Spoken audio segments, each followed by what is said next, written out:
Gue jadi inget, dulu pas gue ikut pergi ke acara reunian SMP gue kan jumpa lagi tuh sama teman-teman SMP gue. Di situ gue juga jumpa sama cewek yang pernah gue suka pas gue masih SMP. Gue dulu cuma sekedar suka doang sama dia, kagak sampai jadian. Karena pas itu gue ngerasa kalau gue kagak cocok sama dia. Karena dia cantik sama imut parah. Jadinya gue cuma ngeliatin dia dari jauh doang, sekedar mengagumi doang. Jadi kan acara reunian gue ini ada 3 tahap gitu cuy. Yang pertama makan-makan, yang kedua nonton bareng, dan yang ketiga itu main time zone. Singkat cerita pas acara pertama udah kelar, teman-teman gue kan pergi tuh ke acara yang kedua. Tapi gue masih di tempat acara yang pertama karena gue mau ngebayar makanan yang udah gue makan tadi. Takutnya ntar kelupaan kalau nunggu acara kelar mah. Di situ gue juga sekalian ngebayar punya cewek yang dulu pernah gue suka pas masih SMP. Di situ gue kagak ada maksud buat ngedeketin dia balik. Tapi pas itu si cewek itu hilang cuy. Tapi barang-barangnya masih ditinggalnya. Jadi ya mau kagak mau ya gue bayar aja. Awalnya gue mikir kalau dia ketemu sama pacarnya. Soalnya gue kagak sengaja denger kalau dia sama teman-temannya lagi ngobrol pacar-pacar gitu. Terus ingat cerita pas cewek udah balik, dia kelihatan bingung gitu. Terus dia ngeliatin gua, yang lain kemana ya? Di situ jujur gua jadi sedih parah, karena dia kagak ingat nama gua. Padahal dulu sekelas udah 3 tahunan, tapi pertanyaan dia tetap gua jawab sih. Udah pergi ke next event mereka. Terus dia ngomong, tapi kan aku belum bayar. Langsung gua bilang, oh itu.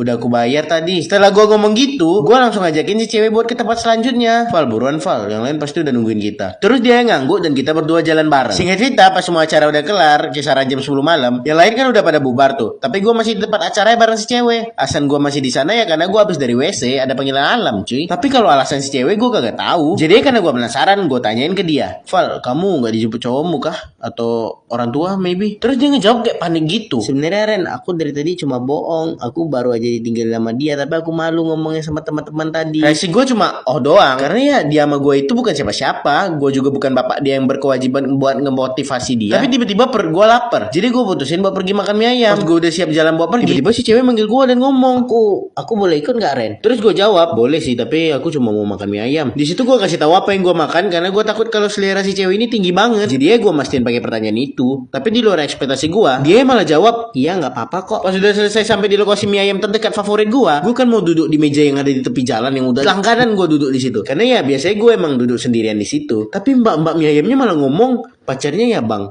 ada bangku khusus pasangan nih. Pokoknya dia nawarin tempat khusus kapal gitu. Gue sebenarnya kagak mau, tapi si cewek malah ngeiyain. Otomatis kan jadinya gue sama si cewek berduaan tuh. Pas kita lagi berduaan tuh, dia cerita banyak banget tentang hubungan dia sama mantannya. Di situ gue sebagai pendengar yang baik ya gue iyain doang, ya naruhodo doang. Tapi tiba-tiba dia ngelontarin pertanyaan yang anti banget untuk gue. Dia nanyain gini ke gue, Ren, pacar kamu gak masalah kah kalau ngeliat kita kayak gini? Karena gue kagak ada alasan buat marah, jadi gue jawab dengan santai, aku mah kagak punya pacar Val. Terus tiba-tiba si cewek nyengir. Gue sadar di situ kalau dia nyengir, tapi pas itu gue kagak pedulin banget. Pas gue udah kelar makan, gue ngomong gini ke si cewek, Val, pulangnya pakai ojol aja ya, biar aku yang bayar. Terus dia jawab, kamu nggak bisa Karen, antar aku aja, rumah aku deket kok. Setelah gue pikir-pikir, kayak emang lebih worth it kalau gue antar dia, soalnya ongkos ojol ya lumayan juga cuy. Jadi ya gue iyain aja. Pas gue udah selesai antarin dia, kan gue mau balik tuh. Tapi sebelum gue balik, si cewek tiba-tiba manggil gue dan dia minta nomor WA gue. Karena nggak ada alasan buat gue kagak ngasih, ya udah gue kasih aja. Setelah kejadian itu, gue udah kayak jadi ojek pribadi dia. Kemana-mana dia selalu minta anterin sama gua. Padahal gua udah nyuruh dia pakai ojol, ntar gua yang bayarin, tapi dia tetap kagak mau. Singkat cerita, pas gua lagi presentasi di depan kelas, tiba-tiba HP yang ada di tangan gua bunyi. Pas gua ngecek siapa yang nelpon,